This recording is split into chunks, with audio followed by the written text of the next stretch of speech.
Ang programang ito ay rated SPG, striktong patnubay at gabay ng magulang ang kailangan. Maaaring may masiselang tema, lengguwahe, karahasan, sexual, horror o droga na hindi angkop sa... Narito na nga ating pagkabangan ngayong Biyernes sa Abot Kamay na Pangarap. Tuloy na nga itong medical mission dito ni Dr. Santos kasama itong si Zoe dito nga sa kulungan kung saan naroon itong si Moira at itong mga iba pang mga nakakulong roon. At sinubukan naman ni Madam Lutos na pakiusapan itong si Giselle na sana ay makiusap daw itong si Giselle kay Warden na pwedeng makalabas itong si Lutos kahit isang araw lamang dahil gusto nito mapuntahan at makausap itong kanyang anak na nasa Apex bago daw ito operahan sa ulo. Subalit sinabi ni Giselle dito kay Lutos na hindi siya nangangako at susubukan lamang niya ito. At nang matapos ngang makipag-meeting itong si Warden dito sa Apex, ay bumalik na nga siya dito sa City Jail at tinanong ito ni Lutos kung nakiusap na ba daw itong si Giselle sa kanya na kung pwedeng payagan siyang makalabas at madalaw itong kanyang anak na naroon nga sa Apex Hospital. At wala namang daw binabanggit si Giselle tungkol sa nasabi dito ni Madam Lutos. Kaya tila naiinis at nagalit itong si Lutos dito nga kay Giselle ngayon. Dahil ginagamit lamang daw siya upang makuha ang gusto at kapag nakuha na nga raw ito ay itsapuera na nga lang daw. At dito sinabi ni Lutos sa kanyang mga kasamahan kung naiinip na ba daw sila dito sa loob ng kulungan. At syempre, ang sagot ng kanyang mga kasamahan na naiinip na nga daw siya at may plano daw itong si Lutos. Dahil mangyayari nga itong medical mission nila Annalyn Santos pati na rin itong si Zoe. Samantala, pinayagan naman ni Giselle na makasama itong si Zoe dahil sa pakiusap na rin dito ni Annalyn na payagang makita ni Zoe ang kanyang ina. At wala na nga itong nagawa pa dahil sa pakiusap din dito ni Annalyn sa kanyang tita Giselle. At yun na nga, pinayagan na nga itong si Zoe. At nang makarating na nga dito sa medical mission, ay dito naman nagpupulong itong mga grupo ni Lutos na may mga nakahanda na nga daw itong mga kagamitan. At pati na rin itong si Moira dahil nagkukunwari lang pala itong nagbago.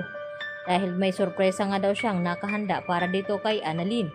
At yun na nga, nang makita nga dito ni Annalyn at ni Zoe itong si Moira ay nagkukunwari na nagpapaawa effects ito upang pakawalan nga siya at ilabas dito sa kanyang selda.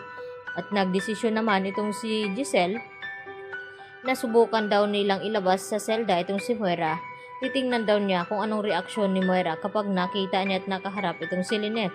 Subalit may mga plano na nga nakahanda itong si Moira dahil gusto niya sa araw na iyon ay makakatakas ito kasama ng ibang inmates. Kaya yun nga ay nag-aalala naman itong si Lynette sa kanyang anak na baka may mangyari at gagantihan ni Moira itong si Annalyn dahil sa ginawa nga nila noon kay Moira na sinabuyan nga nila ng piking asido. At yun nga ay gustong mangyari dito ni Lynette na pupuntahan itong City Jail upang siguraduhin na ligtas itong kanyang anak. At bago nga pumunta ay dito naman nasa lubong nila Aling Susan at Diyosa itong si Carlos at pati na rin itong si Irene. At nagtanong si Irene kung kilala daw nila itong si Carlos. At ang sagot ni Chang Susan dito kay Irene na manugang nga daw niya itong si Carlos.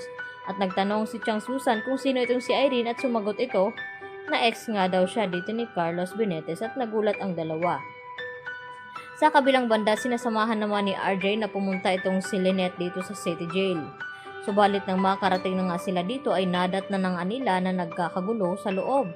At dito na tumakbo itong isang warden at sinabi dito kina Lynette at RJ na kasamaang palad ay nakatakas nga raw itong si Moira kasama ng ibang inmates. At tangay nga daw nila ito ngayong si Annalyn pati na rin itong isang anak. Dahil nga pakanalahat ni Moira ito at Madam Lutos na makatakas upang mapuntahan nga ni Madam Lutos ang kanyang anak bago ito maoperahan. At ang gustong mangyari ni Moira na makakatakas siya nang sa ganun ay maisakatuparan naman ni Moira ang kanyang mga plano. Kaya yaman nagulat ng husto itong si RJ pati na rin itong si Lynette dahil sa kanilang mga nalaman. Kaya yan naman ang ating pakaabangan bukas kung magawa nga ba nilang mailigtas itong si Dr. Santos kasama ng iba pang mga nabiktima. Yan lang po at marami pong salamat muli sa inyong panonood dito sa aking munting channel. Hanggang sa muli, maraming salamat.